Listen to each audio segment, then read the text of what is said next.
Yeah, generally when people ask you if you've got how many children I've got, I'm very keen on telling them I've got the 8, you know, because I'm quite proud of that, and I don't really know why, and probably for the wrong reasons. When I was really sort of 16, 17, I was desperate to be married and have 2.2 children or more. And when Simon was born, when was Simon born?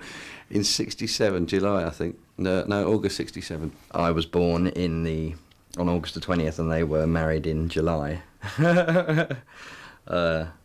And that it was all, I mean, he says, you know, they were too young and, you know, all that kind of thing. Everyone seems to think I did it because it was the right thing to do. As far as I was concerned at the time, I wanted to be married. It was all part of the parcel. Being married, being accepted as an adult and having children, to me, that was... And having a reasonable house, owning a house. That was kind of making it in life, and I was desperate to make it. I mean, the idea that he was married with a kid at 18 just seemed surreal to me. I think it was a big shock to him just how much responsibility he felt when I was born, really. And I'm not sure if he was quite sort of, well, it was ready for it as anyone is, I suppose. You have to understand, too, when I was younger, I always thought it'd be great to be famous so that my children would think, oh, my dad's famous. But they don't think that way. It's just how it is. It's nothing special. Realising what he did, it wasn't anything different to me until maybe when I was at school and kids were saying, you know, I remember someone else was saying, oh, your dad's a status quo. Is your mum, so your mum's Susie Quattro, is she? I always used to tell them that the amount of times that people will say, your dad's a dickhead. And I'd say, well, you should say to them, try living with him. That advice was good, though I couldn't really ignore what they were saying, you know, because even true or not, they were saying horrible things, and I hated it, you know. How dare they?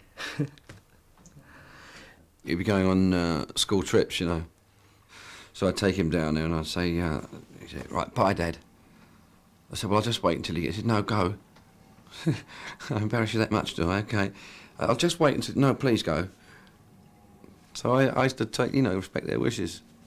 Because we do embarrass our children, more times than not, all of us, I'm afraid. As much as we think we're groovy and whatever else, we're still their dad, and that can't be groovy. Well, he was away an awful lot, when I was sort of 7, 8, 9, 10. That was the period when it was sort of rocking all over the world, was a big hit. You know, they were away for 6 months at a time. I think a lot of the time he'd come back from being on tour, and I think find it quite difficult to slip back into family life. And I seem to remember that causing some tension between my mum and dad. Bearing in mind that Mum thought that he ought to be spending time with us as kids. My wife at the time thought I should be playing football and doing these kind of things. I find it very difficult to do the things that are associated with being a dad. And at the time as well, I was very wrapped up in my own career. It's one of the reasons perhaps that people like myself shouldn't have children. I remember being in the lounge and Mum saying, you know, she was pregnant with Kieran at the time. Mum saying, what would you think if Dad and I got divorced, you know? And I just remember turning around to her and going, oh, it won't happen. You know, deny.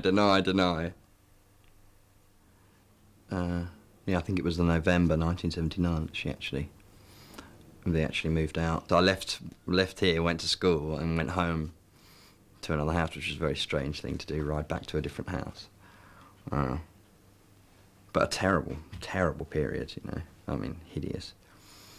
I was so wrapped up in the turmoil, if you like, of the divorce and trying to be here. I didn't see Si for some time. I think he went to... His mother put him in a boarding school, and he did that. As I said, I don't really remember much about him from 12, 13 years onwards. Apart from the occasional phone call, I rarely spoke to him. And so I never really saw him at that sort of nadir, you know, of his successes. And I was probably quite lucky, because it probably would have been quite horrible. They weren't aware of the drugs, because I never did drugs at home or anything. It wasn't until after I was divorced that I'd got into coke, which was the serious one. You know, having your dad putting his finger through his nose and showing you that he can put his finger through his septum because of how much cocaine he's done, you know, and saying, you know, he reckoned he probably did, you know, a swimming pool in size of cocaine, you know, like a small mountain of cocaine, probably. It went on like that for years, you know. What a great way to be. And I was lucky that it just dawned on me, no, I'm not doing that. And the same with drinking. I thought, no, I'm not going to do that anymore. It wasn't until he was about 18 that he came to me and said a few things about this, that and the other. Oh. And suddenly we seemed to get on from then onwards. Teenage years are appalling. I think being homosexual doesn't help a great deal because obviously everyone else is kind of expressing themselves sexually and emotionally to the opposite sex, and you're having to do everything in your power to repress. He said, Dad, so I said, yeah. He said, Dad, I'm going. I said, yeah, I'm watching the news, Si. So he finished watching the news and he said, sorry, I'm right, I've got to tell him again. He said, Dad, I said, yeah, you're gay, yeah, and? He said, well, what have you got to say? I said, what do you mean, what have I got to say? He said, I'm gay. I said, yeah. What's it got to do with me, you know? He said, well, I thought you'd be upset. I said, why? He's not going to use mine, are you? I said, it's up to you. It's just, he was so knocked out that I just thought, well, that's how it is. And I still feel that way, it's how it is. And he will always maintain that I told him, which I didn't. I did not tell him. I told my mum. I went to work and Mum rang all the relatives and told them, including Dad. And the next time I saw him, he said to me, why didn't you feel you could tell me yourself? You know, I would have thought you'd know you could tell your dad that. And that was it. That was as much discussion as there was, really. But he would always insist that I came and said, oh, I'm gay, you know, all that kind of thing. And no, I would never have said that. I wouldn't have put it like that anyway. He's a great guy. Most of his friends I really like. I find that they seem to have come to terms with things, but perhaps it's because that they so-called have to come out, you know, and it's a lot to admit. They seem far better balanced and adjusted than the rest of us. For the last few years, I've been retraining in classical singing, basically, and in order to finance that, it just happened that I managed to get temporarily the job working for the band as a PA. You know, when we're on the road, he's there all the time. He wakes me up. Last thing I see is him when I go to bed. He makes sure that everything's in, checks the band out, checks me out, that's it, it's gone. Then he calls us first thing in the morning. It's the first thing we see down at reception is him. He's the first one that gets on the bus. Simon, yeah, we're here, Simon.